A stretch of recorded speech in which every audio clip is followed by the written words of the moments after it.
పరిశుద్ధమైనటువంటి నామములో కూడి ఉన్న దేవుని పిల్లలైన మీకు అందరికీ ప్రభువుని యేసుక్రీస్తు శుభమైన నామంలో మరొకసారి నా వందనాలు తెలియజేస్తున్నాను. దేవుడు మిమ్మల్ని అందరినీ మన కుటుంబాలందరినీ కూడా దీవించి ఆశీర్వదించగాక.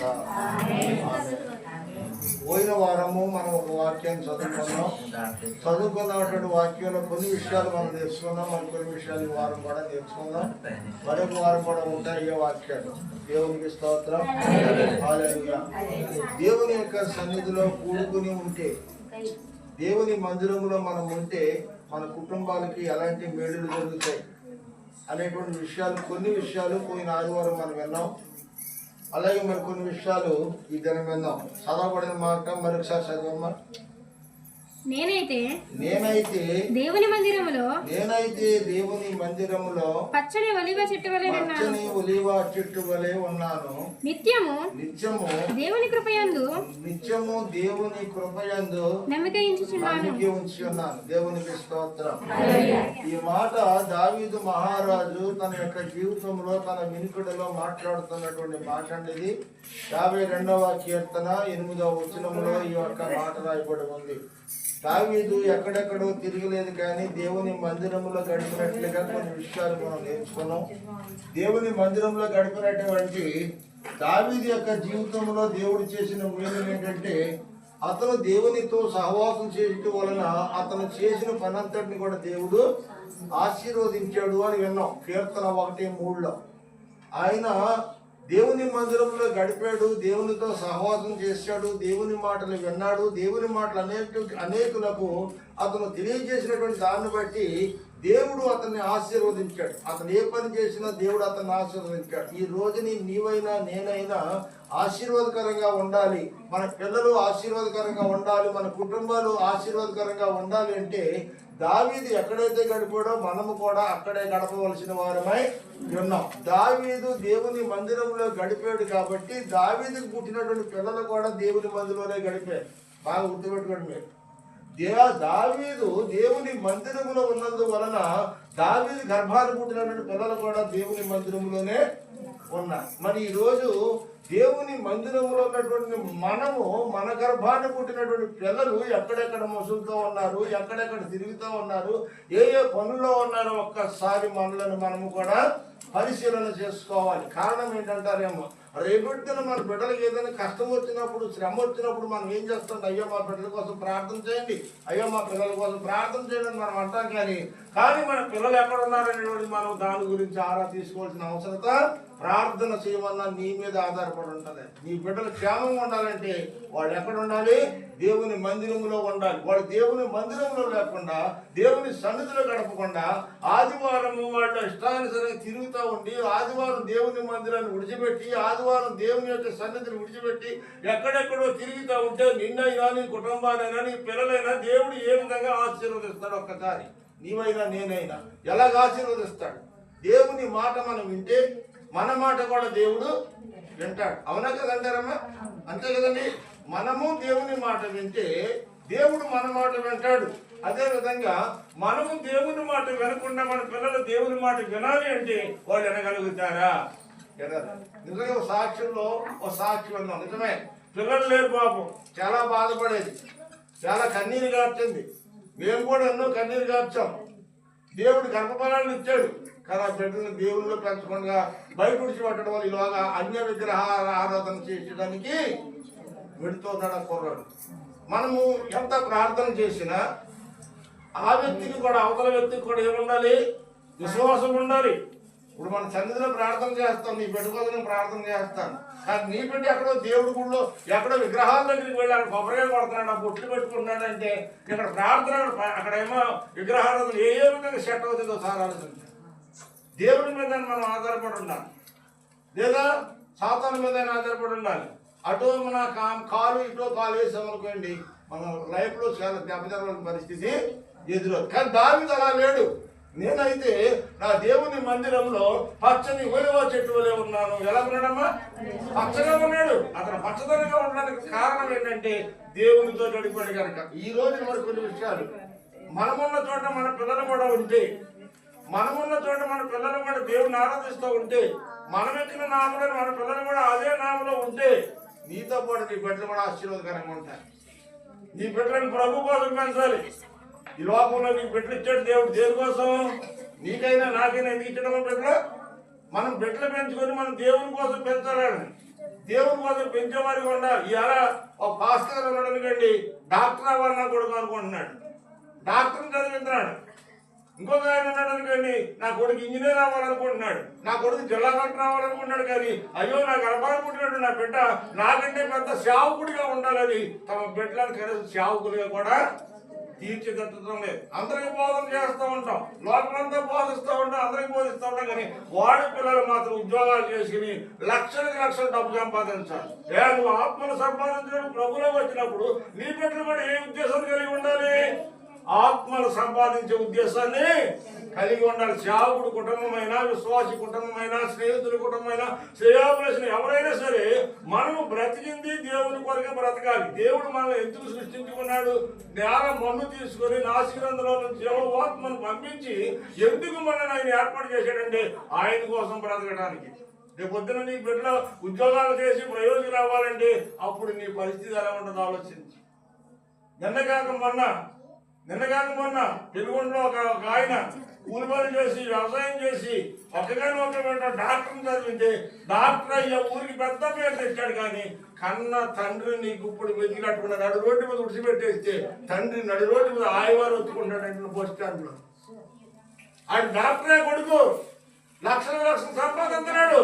కానీ నవమాసాలు మోసి కని స్తన్యపానాలు ఇచ్చి రక్తాన్ని పెంచి పంచి కడుపు పట్టుకుని తన బిడ్డలను పెంచి గొప్పవాడిని ప్రయోజనం చేస్తే ఈ రోజుకి ఒక భిక్షాటన చేయవలసి వచ్చిందంటే ఎవరిలో ఉంది నోటి? అది ఎవరిలో ఉంది? తన బిడ్డని సరిగ్గా పెంచనందువలన ఆడు ఎక్కడ ఇవాళ ఉన్నతమైన స్థితిలో ఉన్నాడు. కన్న తండ్రి కానీ తల్లి కానీ పిడికిడానం పెట్టలేని దుస్థితిలో ఉన్నాడు. ఇలాంటి కుటుంబాలు ఎంతో మంది బిడ్డలు అనుకున్న వాళ్ళు ఏడుస్తున్నారు. 10 మంది దేవుని బిడ్డ ఈ రోజు నీ బిడ్డకి నువ్వు కళ్ళు వేసి నీ అదుపులో పెట్టుకోపోతే రేపు పెద్ద అయిన తర్వాత నీ మాట వింటాడా? నువ్వేదైనా చెప్పి వింటాడా? తిరగబడి కొడతాడు తప్ప నీ మాట వినే పరిస్థితిలో వాడు ఉండడండి. నీ బిడ్డ అయినా నా బిడ్డ అయినా అంచేత తండ్రి బుద్ధి చెప్పినప్పుడు తల్లి నోరు మూసి కూర్చోవాలి తప్ప తల్లి బిడ్డకి సపోర్ట్ చేయకూడదు. యాకోబు నాశనం అయిపోవడానికి కారణం ఎవరమ్మా? తల్లి కదండి. తండ్రి మందలిస్తూ ఉంటే తల్లి సపోర్ట్ చేసిందండి. ఎలా కొన్నాలు వేయాలో, ఎలా మోసం చేయాలో, ఎదవడుతున్నా ఎలా దుబ్బాలో ఇవన్నీ కూడా తల్లి నేర్పింది, యాకోబు నేర్పింది. అది మంచి పని చేశాను. నేను ఉన్నాడని పక్క నీకు ఏం పర్లా, నేనే పెద్దోడని చెప్పినా అంతటి మీ నాన్న చూపడతలేదు కదా, మీ నాన్న చూపడట్లేదు కదా, నేను పక్కన ఉంటా నీకు ఏం పోయలేదు అన్నాడు. ధైర్యం ఇచ్చింది తల్లి. ఆ తప్పు చేయడానికి బిడ్డకి ధైర్యం ఇచ్చేది ఈరోజు తల్లి. బిడ్డలు లేకపోతే బిడ్డలు ఏడ్చేది తల్లి. ఆ బిడ్డలు ఇచ్చిన తర్వాత ఆ బిడ్డలు మళ్ళీ ఆ విధంగా పెంచేది కూడా తల్లే. దేవునికి స్తోత్రం. మొగడు ఉన్నాడండి. ఏంటంటే మొగడు మా కుదిరి పనికి పోతాడు, సందర్భంగా ఉంటాడు, వ్యవసాయం చేయని, చెరువులు చేయని, అది కూలి పనికి పోని, వ్యాపారం చేయని, పొద్దున్నే సందర్భంగా ఇంట్లో పడేస్తాడు. సంసారంలో బాధ్యత ఎవరిది? ఒక భారీగా నీదే. నీ పిల్లలను నైల్లో పెట్టాలని బాధ్యత నీదే. బాధ్యతగా ఉండవలసినటువంటి నీవే సపోర్ట్ చేసి బిడ్డ జీవితాన్ని పాడు చేసి చిన్నతనంలో పెద్దవాడు అయిందని పెరిగిన తర్వాత వాళ్ళ చేత చదువులు తినడానికి వాళ్ళ చేత బూతులు తినడానికి వాళ్ళని పిడికిలు పెద్దలు పట్టుకుంటే నువ్వు నడి రోడ్డు మీద విడిచిపెట్టేటువంటి తల్లిలో కొడుకులు ఎంతో మంది రోజు ఏడుస్తూ ఉన్నారు. యూట్యూబ్లో చూస్తూ ఉన్నాం, ఫేస్బుక్లో చూస్తూ ఉన్నాం, ఇన్స్టాగ్రామ్లో చూస్తున్నాం, టీవీలో చూస్తున్నారు. ఎంతమంది తల్లులు కన్నీరు పానంలో చేసుకుని ఏడుస్తున్నారండి ఈ రోజుని. ప్రియమైన దేవుని బిడ్డలారా, నేను 2 చేతులు నమస్కారం పెట్టి చెప్తున్నాను, మీ బిడ్డలను ప్రభు కోసం పెంచండి. మీరున్నటువంటి స్థలంలో మీ బిడ్డలు పెంచండి. దేవునికి స్తోత్రం. 128వ కీర్తన ఒకసారి 128వ కీర్తన 3వ వచనం చూద్దాం. అమ్మా, నీ లోగిట ఉన్నటువంటి ఇంటిలో నీ భార్య ఫలించే ద్రాక్ష వల్లే ఉండాలి. కానీ తీగులు తగ్గొట్టే భార్యగా ఉంటే సంసారాల అభివృద్ధి చెందమండి. భార్య కష్టపడాలి, పిల్లల్ని జాగ్రత్తగా చూసుకోవాలి, ఇంటి వ్యవస్థ అంతా చూసుకోవాలి. నీ లోగిట అన్నాడు కానీ వారి లోగిట అంటలేదు. లోగిటనగా నీ లోగిటనగా నీ ఇంటిలో ఎవరు భరించాలి? భర్త భరించాలా, భార్య భరించాలా? మాట్లాడతారు మీరు మంగొక్కడం కదా. ఎవరండి ఫలించేది? ఎవరు? కుటుంబంలో ఫలించేది భార్య. భర్త ఫలించడు. భర్త సంపాదించి గొడ్డి సాగులు చేసి 10 రూపాయలు ఇంట్లో పడేస్తాడు. పిల్లలు చేస్తే పెంచి సంవత్సరం చక్కబెట్టవలసిన బాధ్యత భార్య మీద ఆధారపడదు. అంతేత సంవత్సరం నాశనం వలన, సంవత్సరం పోవడం వలన, పోవాలన్నా ఎవరి మీద ఆధారపడదు అంటే ఇద్దరు అక్కసులు ఉన్నారు. మీకు తెలుసు కదా, జ్ఞానవంతురాలు, మూర్ఖురాలు. అది ఇద్దరు ఒకే దానికి పుట్టినాడు. దీని బుద్ధులు వేరు, దాని బుద్ధులు వేరు. జ్ఞానం కలిగినటువంటి స్త్రీ తన ఇంటిని కట్టుకుంది, తన భర్తను కట్టుకుంది, తన కుటుంబాన్ని కట్టుకుంది, దేవుడు రాకడ సిద్ధపడింది. మూర్ఖురాలు తన చేతులతో తన ఇంటిని మాట్లాడలేదు. ఎవడబడి పోయారంట అమ్మా? ఆడ ఇల్లు ఎవడబడి పోయారు? ఆడ ఇల్లు వాళ్ళు వచ్చి కూడా పోయారా? మూర్ఖురాలు తన చేతులతో తన ఇంటిని ఓడపరుచుకుంది. ఎంతో మంది స్త్రీలు తమ చేతులతోనే తన కుటుంబాన్ని నాశనం చేసుకుంటున్నారు. ప్రియమైన దేవుని పెట్టాలి. మేము నిరంతరం కాదు. ఈ మధ్యాహ్న కాల సమయంలో మీ ఫలించే ద్రాక్ష వడ్డీ వలె ఎలా ఉండాలమ్మా? ఎవరుండాలి? ఎవరుండాలి? మీరు ఎవరు మాట్లాడట్లేదు. ఎవరుండాలి? భార్య అంటే ఎవరు? నువ్వు కాదా? నువ్వు కాదా? నువ్వు కాదా? నువ్వు కాదా? మనమందరం భార్యలు కదా. అవును, దేనికి భార్యమే? కానీ ఆదిపక్షం మాత్రము ఎడోళ్ళ మందే. అవునే కదంటారు. ఎందుకు చెప్పండి, అబద్ధం ఆడుకోండి. ఆదివత్యం మంచేత బాధ్యత కలిగినటువంటి ఒక వ్యక్తిగా, ఒక కుటుంబంలో ఫలించవలసిన వ్యక్తిగా నీవు ఉన్నావు. నీవు ఫలించాలి. స్త్రీలు నేను కించపడట్లా. నువ్వు ఫలించు, నువ్వు ఫలించి అభివృద్ధి చెందన్నాడు. పిల్లలుగా అన్నావు. ఒక వ్యక్తిగా నువ్వు వచ్చావు, ఒక భర్తని, ఒక వ్యక్తిని పెళ్లి చేసుకున్నావు. నువ్వు భర్త వారి ఇంటికి వెళ్ళావు. 2 వ్యక్తులుగా ఉన్నారు. ఫలించేది ఎవరు? భార్య. రాను రాను రాను రాను రాను రాను పిల్లలు విస్తరించబడతా ఉంటారు కదండి. అవునే కదా అంటారా? దేవునికి స్తోత్రం. హల్లెలూయా. వెంకయ్య గారు ఉన్నారు, పద్మావళి గారు ఉన్నారు. వాళ్ళిద్దరు మొట్టమొదటి రెడీ చేసుకున్నారు. ఎంతమంది అయ్యారు? వాళ్ళిద్దరు ఒకటి, 2 అయ్యారు. అవునా కదా? 2 అయ్యారు. 2 పెళ్లి చేసుకున్నాక మళ్ళీ సత్యనారాయణ గారు పుట్టారు. తర్వాత బుద్ధోడు పుట్టింది. తర్వాత నాగుడు పుట్టింది కదా. పాస్టర్ మీ అందరి పేరు తిరుగుతారు, రోజు ప్రార్థన చేస్తారు కానీ మీ అందరి పేరు నాకు చేస్తే దేవునికి స్తోత్రం. ఇలాగా ఒక్కొక్కరు పిల్లలు కలుపుకొని వారికి మళ్ళీ పెళ్లి చేసి వారి పిల్లలు ఈ రోజు గంటగా సంతానం ఎంత ఉందంటారా? ఒక మహావృక్షముగా, ఒక మర్రి చెట్టు వల్ల విత్తనం చిన్నదే కానీ వృక్షం మాత్రం చాలా ఉంటుంది. దాని మీద అనేకమైన పక్షులు దాని మీద వాళ్తాయి, సేద తీస్తారు. దాని ఎల్లుబడి వచ్చేవాళ్ళ నీడ కింద సేద తీస్తారు. దీని అంతటికి ప్రధానమైన కారణం ఏంటంటే మర్రి విత్తనము. ఆ మర్రి విత్తనమే వెంకయ్య గారు, పద్మావళి గారు. దేవునికి ఇస్తాం. ఎవరి వల్ల ఏం చెప్తారమ్మా? మీరు పుట్టిలేవరంటే ఏం చెప్తారు? పుట్టిలేవరంటే ఏం చెప్తారు? ఆకడ కాళీపట్నం. దేవునికి ఇష్టం. హల్లెలూయా. పుట్టినీళ్ళే, పెట్టి నీళ్ళే. దాన్ని పోటు చేసుకోకూడదు, దీన్ని పోటు చేసుకోకూడదు. 2 సమానంగానే చూసుకోవాలి. దేవునికి స్తోత్రం. హల్లెలూయా. అంచేత నీ ఒక భార్యగా నీ ఇంట్లో నీ లోగిట ఫలించే ద్రాక్షవల్లి లేక ఫలించేటువంటి వ్యక్తిగా ఉండాలని దేవుని వాక్యం చేయడం. చదవమ్మా. నీ లోగిట నీ భార్య, నీ భార్య, నీ లోగిట నీ భార్య, నీ ఇంటిలో నీ భార్య ఫలించే ద్రాక్షవల్లి వలె ఉండును. దేవునికి స్తోత్రం. ఎక్కడుండని? దేవుని మందిరంలో. తన భర్త దేవుని మందిరంలో ఉంటే తన భార్య కూడా ఎక్కడ ఉండాలి? భర్త పక్కన ఉండాలి. భార్య భర్త పక్కన ఉంటే ఆ భార్య ఎలా ఉండదు? నీ లోకిట ఫలించే ద్రాక్షవల్లి వలె ఉంటాడు. తర్వాత ఈ ఇద్దరికి కలిసి పుట్టిన పిల్లలు ఎక్కడుంటారు? అక్కడక్కడ ఉండరండి. చూడండి, ఎక్కడ రాయబడి కింద ఉంది అక్కడ. అది నీ పిల్లలు ఎక్కడున్నారంటే నీ భోజనపు పళ్ళ చుట్టూ నీ పిల్లలు ఒలీవ మొక్కల వలె ఉంటారంటే. దేవునికి స్తోత్రం. నీ భర్త భక్తిపరుడైతే, నీ భార్య భక్తిపరుడైతే, తల్లిదండ్రులు భక్తిపరుడైతే మీరు మీ పిల్లలను మీ దగ్గర ఉంచుకుంటే మీ పిల్లలు ఒలివ మొక్కల వలె ఉంటారు. కారణం ఏంటో తెలుసా?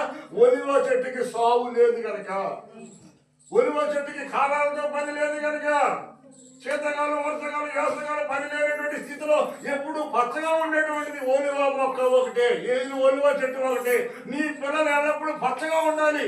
అది పెరిగి పెద్దవారు పెళ్లి చేసుకుని పిల్లలు కానీ వారి కుటుంబాల పిల్లల పాపంతో సుఖశాంతంతో ఆయన ఆరోగ్యాలు పచ్చగా ఉండాలంటే నీవు వేసిన విత్తనము జాగ్రత్తగా ఉండాలి. దేవునికి స్తోత్రం. హల్లెలూయా. నీ పిల్లలు బాగోవాలంటే విత్తనం ఎవరేయాలి? ఆ తల్లి విత్తనం. దేవునికి స్తోత్రం. హల్లెలూయా. అందుకని నీ పిల్లలు భోజనపు బల చుట్టూ ఉండాలి అంటున్నాడు. ఏం భోజనం అది? ఇప్పుడు మీరు చెప్పాలి. అక్కడ ఎక్కడ కూర్చున్నారు? అక్కడ నీ భార్య నీ లోగిట ఫలించే ద్రాక్ష వల్లి వలె ఉంటది. నీ పిల్లలు నీ భోజనపు బల చుట్టూ ఏ విధంగా ఉంటారంటే వాళ్ళు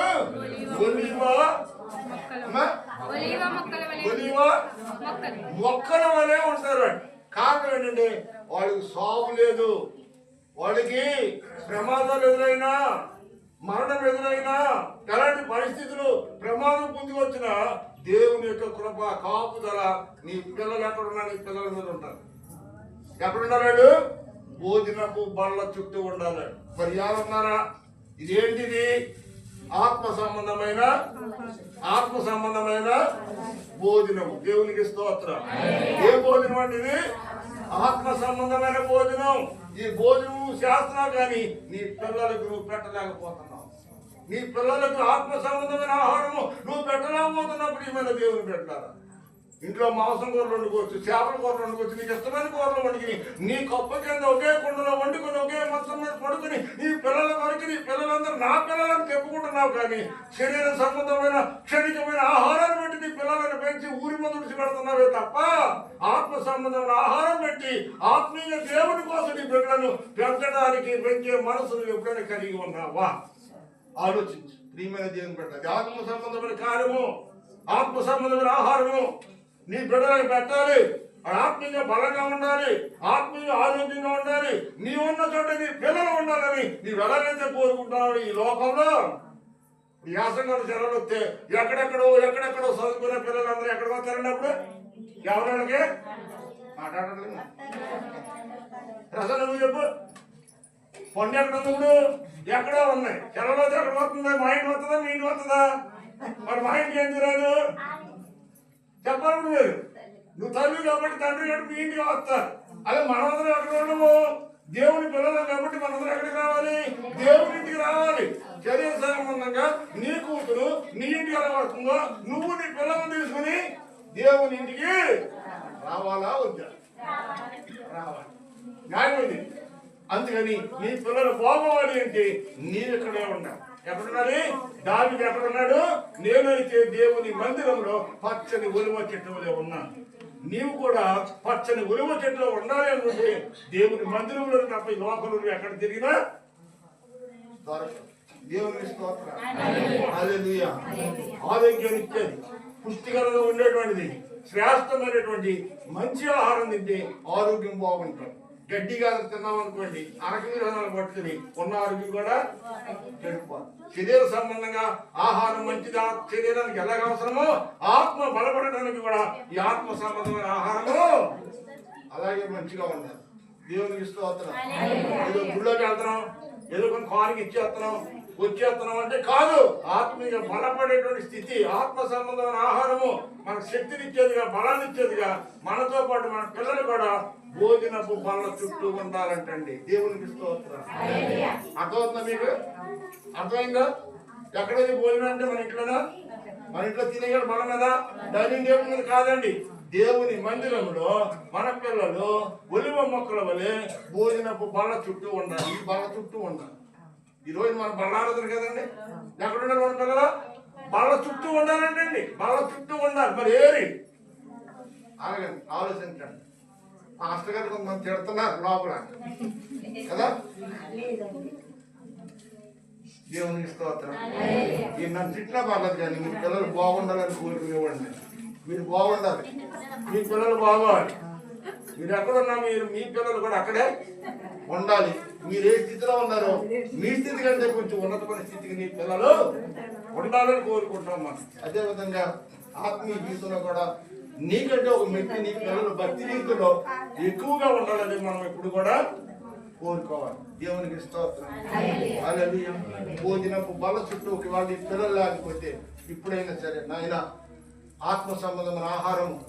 వెళ్దాం రండి, దేవుని మందిరంలో ఆత్మ సంబంధమైన ఆహారం సిద్ధపరిచి ఉన్నది. రండి, వెళ్ళి మన కుటుంబం అంతా వెళ్ళి ఆత్మ సంబంధమైన ఆహారం భుజించి అప్పుడు నీ కుటుంబానికి ఆశీర్వాదం, నీ కుటుంబానికి దీవులు.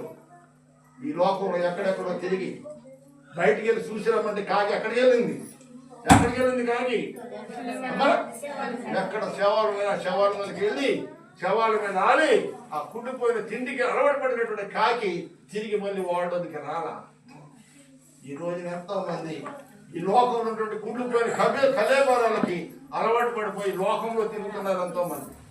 ఎంతో మంది ఈ రోజుని నీ కడుపుని పుట్టిన బిడ్డలు లోకంలో తిరుగుతున్నారు, ఎక్కడెక్కడ తిరుగుతున్నారు, ఎవరితో సహవాసం చేస్తున్నారు. నీ బిడ్డల జీవితాలు ఎలా ఉన్నాయి? ఒక్కసారి నిన్ను నీవు నన్ను నేను ఎవరికి వాడు పరిశీలన చేసుకోవాలి. దేవుని పెడతారు. బిడ్డలు ఇచ్చాడు మంచిదే, బిడ్డలు ఇచ్చాడు దేవుడు మంచిదే. నీకు నాకు బిడ్డలు ఇచ్చాడు, అది దేవుడి కోసమే మనము పెంచేవారు ఉన్నారు. నీ పిల్లలు ఎక్కడున్నారంట? నీ భోజనపు బళ్ళ చుట్టూ ఒలివ మొక్కల వలె ఉండాలని దేవుడు కోరుకున్నాడు. అలాగే నీవు కూడా కోరుకున్నట్టయితే నీ బిడ్డలు నువ్వున్న కాడే యథార్థత కలిగి ఉంటారు, నువ్వున్న కాడే భయభక్తులు కలిగి నీతో వల్ల నడవటానికి, నీ వల్ల నమ్మకంగా ఉండడానికి నీతో పాటు చేయబట్టి నీ మందిరానికి వస్తారు. నీ పిల్లలు తీసుకొస్తున్నావు, నువ్వు ఆలోచించండి. మీరందరూ మీ పిల్లల్ని తీసుకొస్తే మందిరం సరిపోద్దా? కొన్ని ఎంత మట్టుకు అవసరం, ఎంత మట్టుగా మీ కడుపుని పుట్టిన పిల్లలు అంటారు కానీ ఇప్పుడు జెరూసలేం దానికండి ఎంతమంది రావాలి ఇంట్లోనే? వాళ్ళిద్దరు 4 రావాలి. మంచి కూర్చోవడం ఉందనుకోండి, ఎంతమంది రావాలమ్మా? అలా లెక్కేసుకుంటే మీ కుటుంబాల వారిగా మీరు వచ్చే ఈ మందిరం సరిపోద్దా? కానీ అందరూ రారు. ఎవడొస్తారట? ఏదో ఒకడో ఇద్దరు కదా, ఏదో ఒకడో ఇద్దరు వస్తారు. మిగతా వాళ్ళు ఎక్కడ ఉన్నట్టు, ఏం చేస్తున్నట్టు? ఈ లోకంలో అటు ఇటు తిరుగుతూ ఉంటారు. అలా తిరగని ఒకటి మీరు పిల్లలు రేపు పొద్దున భవిష్యత్తులో మీకు నష్టపోతుంది, నాకు కాదు. మీరు నష్టపోతే మీరు బాధపడితే నేను బాధపడాలి. చూడండి, కాకుండా అది మోర కూర్చుంటున్నా పిల్ల ఊరికే నడుతూ కాలు గారి పడిపోయినాడు. గుర్తునే ఎంత కన్నీరు కాసిన పిల్లలు. అండ్ ఇది ఒక గిలగచ్చలో ఆడుతున్నది పిల్ల. వీళ్ళందరూ షాట్ చేసుకోవచ్చు అక్కడ పాటలు పాడేది. ఈ పిల్లలు నిన్న కాక మన చదివి జ్వరంతో హాస్పిటల్లో 10 రోజులు వారంలో ఇలా ఎవరికైనా బాధ వస్తుంది, మీకు బాధే. మన ఇంట్లో ఎవడైనా ఒక హాస్పిటల్లో ఉంటే వెనకాల వాళ్ళు పరిచయం చేయాలి. డబ్బు సంగతి దేవుడే, డబ్బులు పక్క పెట్టేయండి, నలుగురు పని చేయాలి. వచ్చే హాస్పిటల్లో మన కుటుంబంలో ఎవడైనా ఉంది, ఇక్కడ కన్నీటితో ప్రార్థన చేయాలి, ఉపవాసం ప్రార్థన చేయాలి. మీరు ఇచ్చిన డబ్బులను అట్టిపోయి తినేసి కాకరాసిన రోడ్లో తిరిగేదనుకో, మీకు ఉన్నటువంటి 4 రెట్లు చేప నా మీదకి వస్తుంది. దూరం ఉంది కదండి, మనకి తినేస్తావా? పెట్టెలు తినేస్తావా? ప్రతి దానికి లిమిట్ అనేటువంటిది చాలా అవసరం. మనకి అంత తిన్నామో అంతే తిన్నాము. ఈ యొక్క మధ్యాహ్న కాలం నీకు వాక్యము ఆత్మసంబంధ ఆహారం నీకు అలాగే ఒడ్డింతో కూర్చున్నాను. సాయంత్రం 7 దగ్గర మీరు కూర్చుంటారు ఏదో మొక్కడం కూర్చుంటారు కానీ మళ్ళీ పత్త కనపడరు. మళ్ళీ ఇప్పుడు నేను కూర్చుని పట్టుకున్నాడు సరదాగా కుదరండి బాబు అంటే గడువులాగా అందాక ఇదిలాగా అని చెప్పి ఒక రకమైనటువంటి బాధ. అంటే తినే ఆహారమైనా ఆత్మ సంబంధం ఆహారమైనా మనకి ఎంతవరకు మనం భరించగలమో, ఎంతవరకు తినగలమో అంతవరకు దాన్ని తినాలి. దేవునికి స్తోత్రం. ఇప్పుడు దావీదు దేవుని మందిరంలో ఉన్నాడు. ఆయన భార్య తన ఇంట్లో పవిత్ర ద్రాక్ష వడి వలిగే ఉంది. ఆయన పిల్లలు ఎలా ఉన్నారంట? భోజనపు పళ్ళ చుట్టూ ఒలివ మొక్కల్లా ఉన్నారు. ఇప్పుడు దావీదు గారి కుటుంబం గురించి నేను చెప్తున్నాను. దావీదు ప్రార్థన చేస్తే దేవుడు ఆలకించాడు. గొర్రెలు కాసుకున్న దావీదుని ఒక ఉన్నతమైన సింహాసనం కూర్చోబెట్టాడు. ఈ రోజు నిన్ను ఏ స్థితిలో ఉన్నా ఉన్నతమైన స్థితిలోకి దేవుడు నిన్ను కూర్చోబెట్టగలడు. దేవుడు నిన్ను ఇచ్చే వ్యక్తిగా చేస్తాడు కానీ సామె వ్యక్తిగా చెయ్యడు. సామి ఓడి చెయ్యప్పుడు కింద ఏమంటది, ఇచ్చేవాడు చెయ్య పైన ఉంటుంది. దావీదు ఒకప్పుడు దేవుని సన్నిధిలో దేవుని కొరకు బ్రతికాడు కాబట్టి దేవుడు ఈ రోజు దావీదుని అనేకుడికి ఇచ్చేవాడుగా అంచేత ఒకరి దగ్గర మనం ఇచ్చుకునేదానికంటే ఒకరికి ఇచ్చుటే గొప్పదని చెప్పండి. అంచేత మనం ఒకటే నేర్చుకోరు కానీ ఎవడేమిస్తారని చెప్పి చేయజాబెట్టే పరిస్థితి మనం తెచ్చుకోకూడదు. దేవునికి స్తోత్రం. హల్లెలూయా. మన దేవుడు చేయజాబించేవాడు కాదు. ఆయన ఆశీర్వాదాలకు వారసులుగా ఉండడానికి ఆయన మనల్ని పిలిచాడు. మన దేవుడు ఆశీర్వాదించబడేటువంటి దేవుడు, సకల ఆశీర్వాదాలకు కారణభూతులైన దేవుడు. ఆ బాబుకు 100 ఎకరాల పొలం ఉన్నా తింటాకు కూడదని ఎవరైనా ఉందారా? చెప్పలేనండి. మా బాబు 100 ఎకరాల పొలం ఉంది, నాకు తిండం కూడా ఎవరైనా నమ్ముతారా? నమ్మదా నమ్మొచ్చు. కాబట్టి పెళ్ళైన తర్వాత బ్యారీ పట్టినది బాబు దూరం వెళ్ళిపోయింది. ఏమైపోయాడు? పెళ్ళైన తర్వాత భార్య పట్టిని దూరం అయిపోయాడు. ఏమైపోయాడంట? భోజనానికి ఇబ్బంది పడ్డాడు. బైబిల్ ఇంకొకటి ఉన్నాడండి, ఆడు పెళ్లి కాకుండా దూరం అయిపోయాడు. కారణం ఏంటి తెలుసా? ఆడి స్నేహాలు అలాంటి స్నేహాలు. స్నేహం మంచిది కాదు. తల్లిదండ్రులు సరిగ్గా పెంచలేదు. చెడ్డ స్నేహం చేసి తన తండ్రి మీద దెబ్బలాడి ఆస్తి ఓట తీసుకుని వెళ్ళిపోయాడండి. స్నేహితులు అందరూ పట్టుపెట్టించాడు. అందరిగా తినేశారు. అందరూ తినేశారు. ఆఖరికి ఏమీ లేదు. ఎస్తేరాడు గారు కొడుకులు ఉండేవారు. జమదారులో ఉండేవారు. 3 వచ్చి మొత్తున్నాడు. చాలా చొక్కాలు నీట్గా ఉండేవాడు. ఆ ఇంట్లో ఆ కుర్రోళ్ళ గారు ఇప్పుడు 10 మంది 15 మంది అక్కడ కూడా తిప్పుతుంటారు. ఇంకేదంటే వీళ్ళకి డబ్బులు అంటా ఉండే ఎక్కువగా. జేబులో డబ్బులు పక్కన ఖర్చు పెట్టేవాళ్ళు. ఖర్చు పెట్టేవాడు తిరుగుతారా? ఖర్చు పెట్టినోడు తిరుగుతారా? ఎవడన్నాను ఇవాళ కష్టాల్లో ఎవడన్నా వచ్చి ఆదుకున్నారు. ఈరోజు ఆ స్నేహితులు ఎవరు కనపడ్డా నువ్వెవడో నాకు తెలియదు అన్నట్టుగా ఉంటాను. ఈ రోజు నీ దగ్గర 10 రూపాయలు ఉంటే నీ దగ్గర 100 మంది తిరుగుతారు. కానీ రేపు నీ దగ్గర తినడానికి భోజనం డబ్బులు లేకపోతే, నీ దేవులో టీ తాగని డబ్బులు లేకపోతే, ఈ రోజు నీ సొమ్ము తినవాళ్ళే రేపు వద్దున నీవెవరో నాకు తెలియదు అన్నట్టుగా చూసి చూడట్టుగా వెళ్ళిపోతారు. నేనైనా మీరైనా ఎవరైనా అంతే. ప్రియమైన దేవుని పెడతారు. ఎందుకు విషయాలు చెప్తారంటే మనము మన ఆరోగ్యాన్ని కాపాడుకోవాలి, మన కుటుంబాన్ని కాపాడుకోవాలి. ఈ 2 అయిన తర్వాత దేవుని సన్నిధిలో మనం 3వదిగా దేవుడిలో గడపాలి, దేవుడిలో ఎదగాలి. తర్వాత నువ్వు ఎవరికైనా ఏదైనా చేయగలిగితే చెయ్యాలి. చేసే మనసు నీకు ఉందనుకో, లేకపోయినా చేయగలుగుతావు. అవునా కదంట? పెట్టే మనసు ఉందనుకో ఏదో రోజు పెట్టాలనిపిస్తారు. అలా ఎంతో పెట్టే మనసు లేదనుకో నువ్వు పెట్టలేవు. అవునా కదంటారా? పెట్టే మనసు లోపల ఉండాలి. అడుక్కున్నాడు వస్తాడు, అమ్మా మాదగారి తల్లి అంటాడు. నీకు నిజంగా ఎంత పని అన్నా కానీ బీవట్టుకు వెళ్ళలేదు 10 5 పట్టుకెళ్ళి చేతిలో పెట్టి పంపండి. అదే పరిస్థితిలో ఇంకొకటి వస్తాడు, నువ్వు ఖాళీగా కూర్చున్నా కానీ చెయ్యూరుకునే పైకి వెళ్ళంటావు. కారణం ఎక్కడ పుట్టాడో బుద్ధి? ఇక్కడ పెట్టదని ఒకటి కనిపిస్తే పెట్టకూడదని మరొకటి కనిపిస్తా ఉంటాడు. అంటే నీ బుద్ధి పుట్టించేవాడు కూడా తేవాడి దేవుడే. వాడు పెట్టాలన్నా వాడు కొట్టాలన్నా ఆ బుద్ధి కల చేసేది కూడా దేవుడు. అంచేత దావీదు వల్ల నీవు ఉంటే, దావీదు గారి భార్య ఫలించే ద్రాక్ష వల్లే తన ఇంట్లో ఉంది. వాడిద్దరు దేవుని మందిలో ఎదుగుతూ ఉంటే వాడు కడుపును పుట్టిన బిడ్డలో ఎక్కడున్నారమ్మా? భోజనపు బల్ల చుట్టూ ఒలివ మొక్కల వల్ల ఉన్నారు. అంటే దేవుని మందిరంలో వాళ్ళందరూ కూడా కలిసి ఆత్మ సంబంధం భోజనం చేస్తున్నారన్నమాట. దేవుని భోజనపు బల, దీన్ని ఏమంటారు? దీన్ని అమ్మా ఈ రోజున ఏం ఆరాధన ఉంది? బలారాధన. సంస్కారం బలారాధన. అసలు పేరు ఏంటంటే బలారాధన. అవునా? ఈ పిల్లల భోజన బల చుట్టూ ఉలి మొక్కల వల్ల ఉంటారంటే ఈ రోజున దేవుని యొక్క బలని సమీపించే మనమందరము మన పిల్లలతో కలిసి ఒలివ మొక్కల వలె ఉండాలని దేవునికి స్తోత్రం. శనికమైన ఆహారం ఉంటుందండి, అది రోజు తినేది, అది ఉండదు సహజంగా. కానీ ఇది మాత్రం మన ఇంట్లో ఉంటది, మన ఒంట్లో ఉంటది, మన కడవరకు పరలోకంలోకి నడిపిస్తుంది. దేవునికి స్తోత్రం. హల్లెలూయా. మరో 10 నిమిషాలు మాత్రమే టైం ఉందండి, ముగించేస్తాను. ఎదరికి వెళ్ళడం లేదు ఇంకా. దేవునికి స్తోత్రం. హల్లెలూయా. మరొక మాట చెప్తాను. మొట్టమొదటిది దేవుని మందిరంలో గడపడం వల్ల పచ్చని ఒలివ చెట్టు వలె దావీదు ఉన్నాడు. రెండవది తన భార్య తన లోగిట ఫలించే ద్రాక్ష వల్లి వలె ఉన్నది. 3 తన పిల్లలు ఒలివ మొక్కల వలె బాల చుట్టూ ఉండాలి. ఇది ఒక కుటుంబం గురించి చెప్తున్న మాట. ఆ కుటుంబం నీదే కావచ్చు, నాదే కావచ్చు. మనమందరం కుటుంబస్తులమే. ఎవరి కుటుంబం వాళ్ళే. దావీదు కుటుంబం గురించి చెప్తున్నాడే, నాకు కాదా అనుకోవద్దు. ఈ రోజు దావీదు కుటుంబం వల్లే నీ కుటుంబం నా కుటుంబం ఉందా లేదా? లేకపోతే అలాగా ఉండడానికి మనం ప్రయత్నము ఎక్కడి నుంచి అయినా చేయాలి. దేవునికి స్తోత్రం. 3వ మాటగా చూద్దాం. కీర్తన 147:11.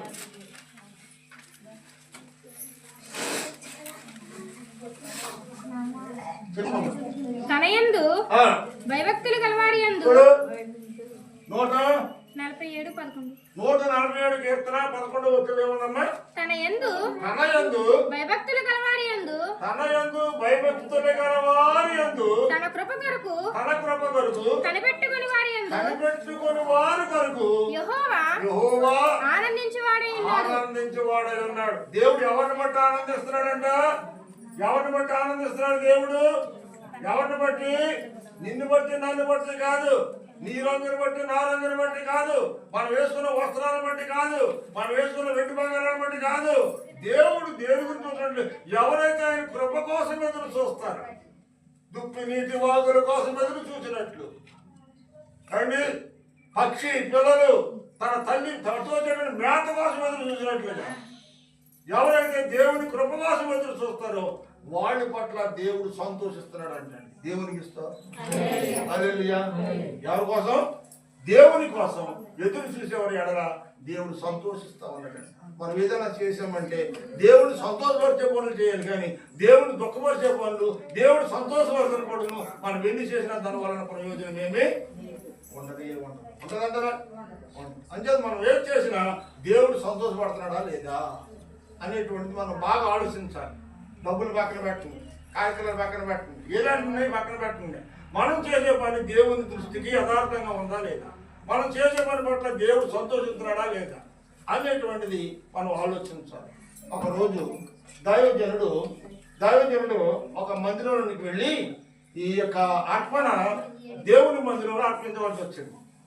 ఈలోగా సేవకుడు అన్నాడు, మీరు నడవండి, నాకు చిన్న పనుందో చూసి వస్తాను వెనకాల అని చెప్పి ఆ వాడు పంపిస్తే వాడు వెళ్ళారు. కానీ ఈ సేవకుడు రావడం కొంచెం ఏమైందంట, ఆలస్యమైంది. చాలాసార్లు వాక్యం విన్నాం మనం. మనసును గర్వించి చెడిపోయిన అంశం పెట్టాం గతంలో అని. అయితే ఏం వేసిందంటే సేవకుడు రాలేదని ఈ రాజు ఏం చేశాడంటే తెగించి తాను చేయకూడని పని, సేవకుడు తప్ప ఎవరు చేయకూడనటువంటి పని ఆ రాజు తెగించి ఏం చేశాడమ్మా, ధూపం వేయడానికి తెగించాడు. ధూపం వేయడానికి తెగించాడు. ఆ తెగించిన సమయంలోనే సరిగ్గా సేవకుడు వచ్చాడు. సేవకుడికి రావడం ఆలస్యమైందని ధూపం వేయడానికి సహవాసించాడు.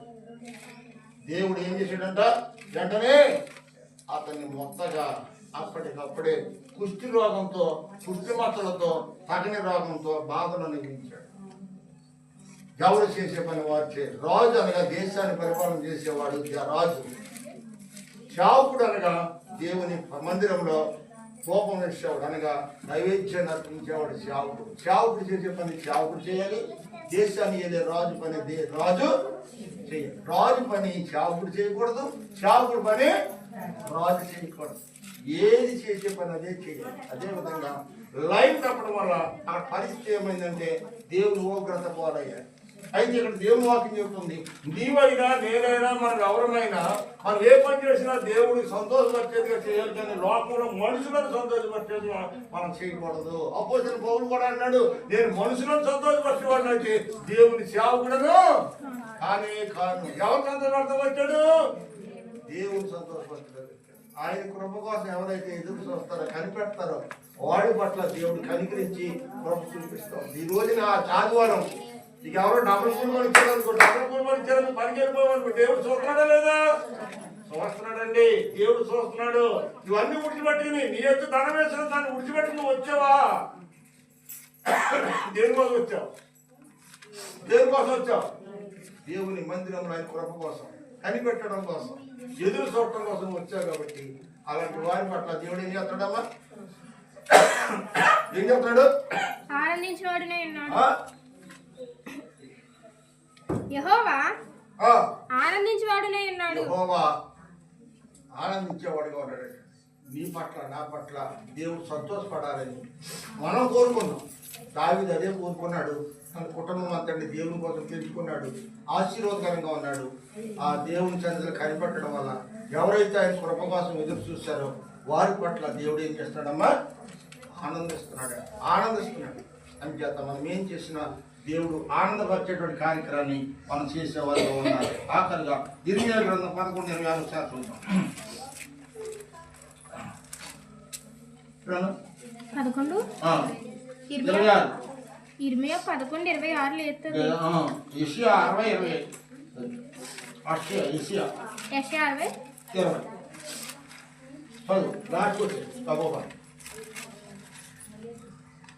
నీ సూర్యుడికను అస్తమింపడు, సూర్యుడిగా అస్తమించడు, నీ చంద్రుడు క్షీణింపడు. యెహోవాయే నీకు నిత్యమైన వెలుగుగా ఉండును. యెహోవాయే నీకు నిత్యమైన వెలుగుగా ఉండును. వెలుగుగా ఉండును. సూర్యుడైతే పగలున్నంత కాలంగా ఉంటాడు, చంద్రుడైతే రాత్రి ఉన్నంతకాలంగా ఉంటాడు.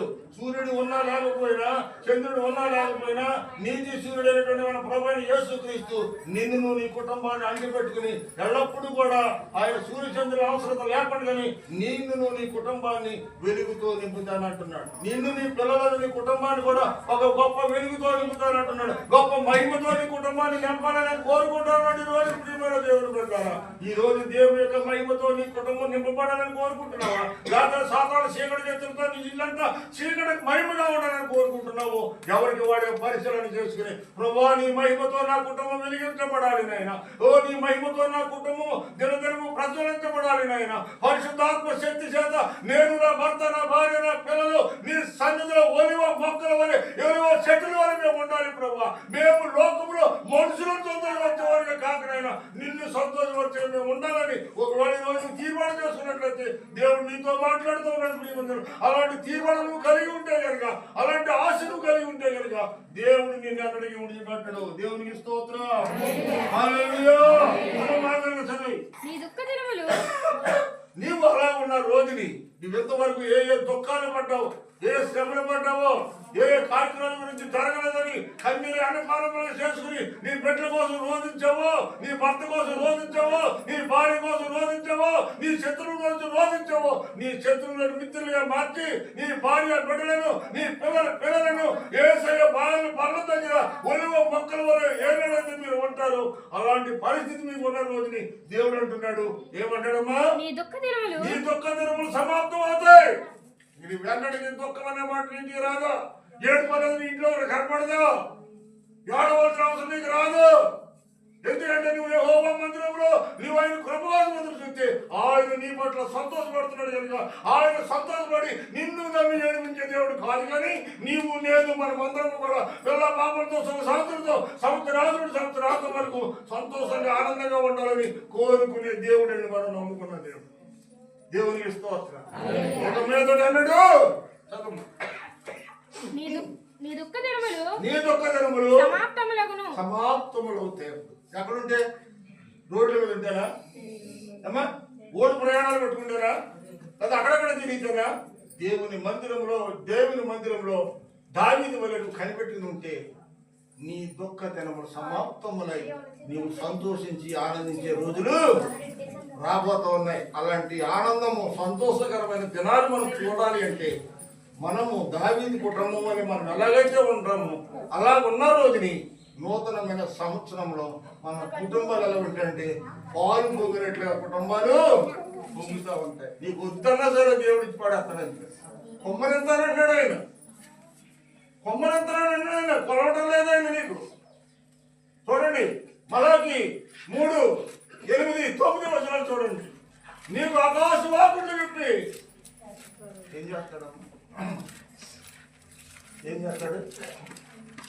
త్వరగా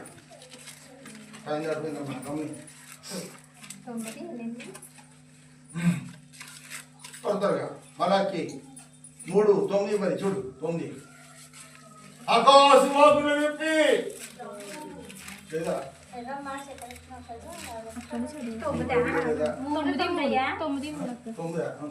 నా మందిరములో ఆహారం ఉండినట్లు 10వ భాగమంతయు మీరు నా మందిరములోకి తీసుకుని రండి. దీన్ని మీరు చేసి మీరు నన్ను శోధించిన నేను ఆకాశవాకులను విప్పి పట్టజాలనంతా దీవులు సైన్యములకు అధిపతి దేవుడు ఏమవుతాడు? కూల్చెత్తాడా? చేతులు ఎత్తాడా? విస్తారమైన దేవుడు కొమ్మరిస్తాడంట. కొమ్మరింపే నీ కుటుంబము కొమ్మరింపుగా ఉండాలని దేవుడు కోరుకుంటున్నాడు. దేవునికి స్తోత్రం. హల్లెలూయా. దేవుడు నీకు కొమ్మరించేది ఎందుకో తెలుసా? ఈ చిన్న విషయం దృష్టి ముగించేస్తాను. వాక్యం ఆయన నువ్వు చేసి ఆయన్ని శోధించమంటున్నాడు. అవునా? ఏం చేయాలండి? ఆయన్ని శోధించాలి. శోధించడం అంటే ఏంటి? ప్రార్థన చేయాలి. అది ఆయన్ని శోధించాలి. నువ్వు చేయవలసింది చేసి ఆయన్ని శోధించి అప్పుడు ఆయన ఏమంటాడంట, ఆకాశవాకులు విప్పి పట్టజాలనంత విస్తారమైన దీవులు కుమ్మరించాలంటాడు. దేవునికి స్తోత్రం. హల్లెలూయా, హల్లెలూయా. వ్యవసాయం చేసుకుంటావా, చెరువులు వేసుకుంటావా, కూలి పని చేస్తావా, వ్యాపారం చేస్తావా, నువ్వే పని చేసిన చెడు దీవుళ్ళు నువ్వు కొలుసుకోలేనంత, నువ్వు లెక్క చేసుకోలేనంత ఈ రోజు నీకు దీవుళ్ళు దేవుడు కుమ్మరిస్తాను అంటూ ఉన్నాడు. దావీదు వలె ఎక్కడుంటే దేవుని మందిరంలో ఉంటే, నీవు నీ భార్య, నీవు నీ భర్త, నీ పిల్లలు దేవుని మందిరంలో ఉంటే కనుక మీరు మనుషుల్ని సంతోషపరిచేవారుగా దేవుని పనులు చేయక దేవుని సంతోషపరిచేలాగా మనం పనులు చేసినట్లయితే, మనం అలా ఉన్నట్లయితే దేవుడు అంటున్నాడు, నేను విస్తారమైన దేవుడు నీ మీద కుమ్మరిస్తున్నాను. దేవుడు నీకు ఎంత ఇచ్చాడు? 1000 రూపాయలు ఇచ్చాడా? 100 రూపాయలు దేవునికి ఇవ్వాల్సిందే, ఖచ్చితంగా ఇవ్వాల్సిందే, అందులో అనుమానం లేదు. అది ఇవ్వకపోగా అది మన ఇంట్లో పట్టుకుంటే లేనిపోని రోగాలు రాగా ఏమవుతుందంటే ఆశీర్వాదానికి బదులుగా శాపాలను అనుభవించవలసి వస్తుంది. అనేక మంది కుటుంబాలు ఎంత వచ్చినా సరే, ఎంత కష్టపడినా సరే, ఉదయకాలం మధ్య రాత్రి వరకు కష్టపడినా సిద్ధి సంచిలో వేసినట్లు అయిపోతుంది జీవితం అంతా. కారణం నువ్వు చేయవలసింది చేయట్లా. 3 రోజులు ఉపవాస ప్రార్థనలు జరిగినాయండి. ఎక్కడ? అరణ్యంలో. మన చర్చిలో కాదు, అరణ్యంలో జరిగిన 3 రోజులు పగలో రాత్రి యేసుప్రభు వాక్యం బోధించాడు. వెళ్ళిపోతుంటే ఆఖరిని వాడు అన్నాడు, యేసుప్రభుకి ఆగేసి శిష్యుల్ని వాడు ఉచ్చేతులో పంపించడం నాకు మనసేమీ బాగోలేదు, వాళ్ళందరికీ భోజనం పెట్టి కొంత మెతుకులు పంపించండి అన్నాడు. ఎందుకని? వాళ్ళు 3 రోజులు ఉపవాసంతో ఉన్నారు కదా, వాళ్ళు ఒక మార్గ మధ్యలో మూర్ఛలు పడిపోతారేమో, వాళ్ళ చేత వాళ్ళు ఉట్టి చేతిలో పంపించడం నాకు ఆ రోజున ఆడుతున్నమాట. ఈ రోజు మనతో కూడా దేవుడు అంటున్నాడు, నన్ను ఈ రోజు ఉట్టి చేతిలో పంపించేవాడు దేవునికి స్తోత్రం. హల్లెలూయా. అది మనం నమ్మాలి, నమ్మి విశ్వసించే కదా దేవుడు ఈ రోజు నాకు ఏదో ఒక తాళంతుని పంపిస్తున్నాడు నా ఇంటికి. దేవునికి స్తోత్రం. హల్లెలూయా. ప్రియమైన వాళ్ళారా, ఎంతమంది భోజనం ఎక్కడి నుంచి తెచ్చి పడతారు అన్నారా లేదా? ఎంతమందికి మాట్లాడమ్మా, ఎంతమందికి ఎక్కడ తెచ్చి పెడతామంటే అసలు మీ దగ్గర ఏముందో చెప్పండి రా బాబు అన్నాడు. అసలు మీ దగ్గర ఎంత ఉందో పట్టండి. వర్షంగా కూరాడు అన్నాడు. ఆడు వచ్చేసింది, అయ్యా నా దగ్గర ఎవరినాయి 2 చేపలను 5 రుచులు ఉన్నాయి. అంతకుమించి ఈ 3 రూపాయల పదార్థాలు మా అమ్మ మూట కట్టించింది. అడుగులు ఏం దొరకవు కదా, కడుపు తినరా బాబు అని చెప్పి మా అమ్మ మూట కట్టించింది. ఈ 3 రోజులు ఆత్మ సంబంధన ఆహారం తిని ఈ శరీర సంబంధన ఆహారం మర్చిపోయింది ప్రభా అని చేత ఇవి ఉన్నాయి నా దగ్గర అన్నాడు. ఆ ఉంటే ఎలా పట్టలేదు అన్నాడు. ఆవిడ దగ్గర ఎంత ఎంత అమ్మా? 2 చేపలు 5 రొట్టెలు పట్టుకుని ఆవిడకి ఇచ్చాడు. యేసు ప్రభు చేతిలో పెడితే యేసు ప్రభు ఏం చేశాడంటే దీని ఆకాశం వైపు కదా చేతులు ఎత్తి కృతజ్ఞతాస్తుతులు చెల్లించి ఆ రొట్టెని అలా ముక్కలు ఇస్తున్నానే ఉన్నాడు. ఏంటంటే బాగా గమనించండి మీరు, 5 రెట్లు కృతజ్ఞతాస్తుతులు చెల్లించి మొక్కలు ఇస్తా ఉంటే ఒక ముక్క ఇక్కడ ఇరుగుతూ ఉంటే అక్కడ 100 మొక్కలు అవుతున్నాయి. రాజు పెరిగిపోతా ఉంది. విస్తారమైన జీవుల్లో కొమ్మరించి పడిపోతుంది. అక్కడ ఆకాశం నుండి ఎక్కడి నుంచి వాడు తిరుగుతున్నాడు, ఆకాశం నుండి విస్తరించబడుతుంది కొమ్మ. రాజు కింద అయిపోయిందండి. ఎంతమంది ఉన్నారు అన్నాడు అమ్మా? మీ చెప్పాలి 5,000 మంది. ఎవడాళ్ళు 5,000 మంది ఎవడా చెప్పండి మీరు. అది ఒకటి అందరూ చెప్తారు. ఎంతమంది ఉన్నారంట? 5,000 మంది. మరి ఆటల సంఖ్య ఏంటి? 5,000 మంది పురుషులు తిన్నారని బైబిల్లో రాయబడి ఉంది. మరి 5,000 మందికి భార్యలు ఉన్నారు కదండి, 80 ఉన్నారా? ఆడికి ఎంతమంది అయ్యారు? 10,000 మంది అయ్యారు. ఈ 10,000 మందికి కనీసం మంచికి మధుర గడి లెక్కేసుకుంటే పిల్లలు ఎంతమంది అయ్యారు? ఆడ 40,000 అయిందా? 40 అయిందా? ఎంతమంది అయింది? లెక్కేనమ్మా. ఇద్దరు గడులు లెక్కెత్తే ఒకరి గడులు అయితే 5,000, ఇద్దరు గడులు లెక్కెత్తే 10,000, అదే 40. మొత్తం 50,000 మంది భోజనం చేశారు. దేవునికి స్తోత్రం. ఎన్ని రొట్టెలు? 5 రొట్టెలు 2 చేపలు తినగా మిగిలినవన్నీ అక్కడ పాట చనిపోతున్నాడు దేవుడు. ఆ మిగిలిన ముక్కలన్నీ ఏం చేయమన్నాడా? చెప్పాలి. అన్నం తినే సరిపోకూడదా? మిగిలినంతా పోయేది కష్టపడి పని చేసి చదవకూడదా పట్టికలకు మాత్రం నేర్చుకోవాలి మనం. దేవునికి స్తోత్రం. ఉండేసి కష్టపడి పని చేసి ఆడగాలు వెళ్ళిపోకూడదు పరిగెత్తుని చదవకుండా పట్టుకుని వెళ్ళిపోవాలి. ఏమీ లేదనుకున్నాడు పట్టుకొస్తే ఆడికి ఎన్ని ఇచ్చాడు దేవుడు తిరిగి 12 గంపలు. దేవునికి స్తోత్రం. 5 రొట్టెలు 2 చేపలు ఇచ్చిన వాడికి ఎన్ని ఇచ్చాడు? 12 గంపలు మిగిలినాయి. అక్కడ 12 గంపలు మిగిలితే పరిశీలన చేసినాడు 12 మంది శిష్యులే. దేవునికి స్తోత్రం. యేసుప్రభు అన్నాడు ఈ 12 మంది 12 గంపలు పట్టుకుపోతారు. 11 గంప పట్టుకుపో ఆడికి ఉన్నది ఇచ్చారు. కానీ ఆయన ఇచ్చింది గంపడు ఇచ్చాడు. చూడండి మన ఆడగారు పిడిగుడి మీద దేవుని నామంలో పెట్టామనుకోండి, దేవుడి గంపుడు సరుకులు మనం కట్టుకుని చెప్తాడు. 4-3 వేల రూపాయల సరుకులు ఎవరొకరి ద్వారా పట్టుకుని దీంట్లో ఏడతాడు. ఏమి లోటు ఉండదు. అంచేత ఇప్పుడు దేవుడికి ఇచ్చేస్తే పొద్దున భోజనం వల్ల సందర్భ భోజనం వల్ల మనం ఆలోచన మన గురించి మనం ఆలోచించాలి. కానీ దేవుని గురించి మనం చేస్తే మనకున్నదాన్ని దేవుడి గురించి చేస్తే మనకు లేని దేవుడు ఇస్తాడా కదా? ఇస్తాడా? మనకున్నది దేవుడికి ఇవ్వాలి. మనకు లేనిది ప్రభు దగ్గర మనం శోధించాలని ప్రార్థన చేస్తే ప్రభు నుండి మనకి ఎంత ఉంటే వస్తా ఉంటది. అంతే నువ్వు దిగబట్టి కూర్చున్నావు అనుకో, కూర్చోబడి ఇది ఇంకా దీని ఏమంటారా? ఏమంటారమ్మా? దిగబట్టిందని ఏమంటారా అమ్మా? ఇది తెలుసా? దిగబట్టిందని ఏమంటారా? అది ఎవరన్నది పిసిలోరం అంటే దేవునికి స్తోత్రం. పిస్ట్ అనమాట. పిస్తి చేతికి బిగిసిపోతాయి. అలా కొంతమందికి ఎన్నున్నా దేవుని కొరకు చేతులు చాపి గుప్పులు చెప్పలేనటువంటి పరిస్థితి వస్తుంది. అలా బిగిసిపోతాయి అనమాట. డబ్బు బ్యాంక్ బ్యాలెన్స్ అటు చూద్దాం కానీ ఈ పిడికిలు మాత్రము చెప్పాం. దేవునికి స్తోత్రం. అందుకే దేవుడు అంటున్నాడు నీకున్నది దేవునికి నీకు లేని దేవుడు నీకు ఇస్తాడు. అక్కడ దేవుని పని అవుతుంది, అక్కడ నీ పని అవుతుంది. అవునంటారా? అవుతుంది. అరణ్యంలో అన్ని వేల మంది భోజనం చేయడానికి 12 గంటలు మిగలడానికి ఇదంతా ఒక అద్భుతం దేవుడు చేశాడు. ఎందుచేతంటే దేవుడు నిన్ను శోధించాడు. అంతే నువ్వు ఇస్తావా లేదని చూస్తాడు. నువ్వు ఇచ్చే మనిషికి నీలో ఉన్నదా లేదో చూస్తాడు దేవుడు. అబ్రహాం కూడా అదే చూశాడు. నీ ఒక్కగాని కుమారుని పట్టుకొచ్చి నాకు ఇవ్వమన్నాడు, కానీ ఇవ్వడానికి వెనుకలేదు కనుక నీకు ఒక్కగాని ఒక బిడ్డనిచ్చి నీ బిడ్డను మళ్ళీ బలి తీసుకోవడానికి నేనంత కషాయి వాడిని కాను. దేవుని పెట్టారు. ఈ అందరికీ వందనాలు. ముగిస్తున్నాను. ఇంకా ఉంది సబ్జెక్టు. మళ్ళీ వారం కొంత విన్నాం. ఓకే? దేవునికి స్తోత్రం. పోయిన వారం కొంత విన్నాం. ఈ వారము మరికొన్ని మాటలు విన్నాం.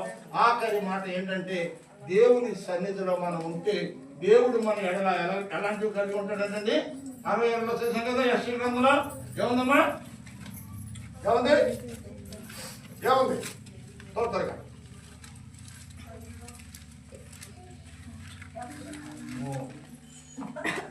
60.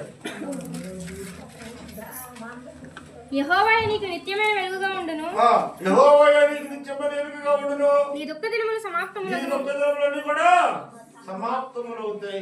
నువ్వు దేవుని సన్నిధిలో నీవు నీ కుటుంబం గడిపితే గనక నీ కుటుంబం దానికి ఏ విధమైన దుఃఖము కన్నీరు రానివ్వకుండా దేవుడే నిన్ను నీ కుటుంబాన్ని కాపాడుతాడు. వాళ్ళని కృపా పరిశుద్ధాత్మ దేవుడి మధ్యాహ్నం కూడిన ఇక్కడ మనకు యూట్యూబ్ ద్వారా ఎంతో మంది వాక్యాలు పెట్టున్నారు విదేశాల్లో కూడా. వాళ్ళని వీళ్ళని దూరచిన యంత్రం ద్వారా వాక్యం ఉన్న వాళ్ళందరినీ కూడా దేవుడు దీవించి ఆశీర్వదించిన కాక.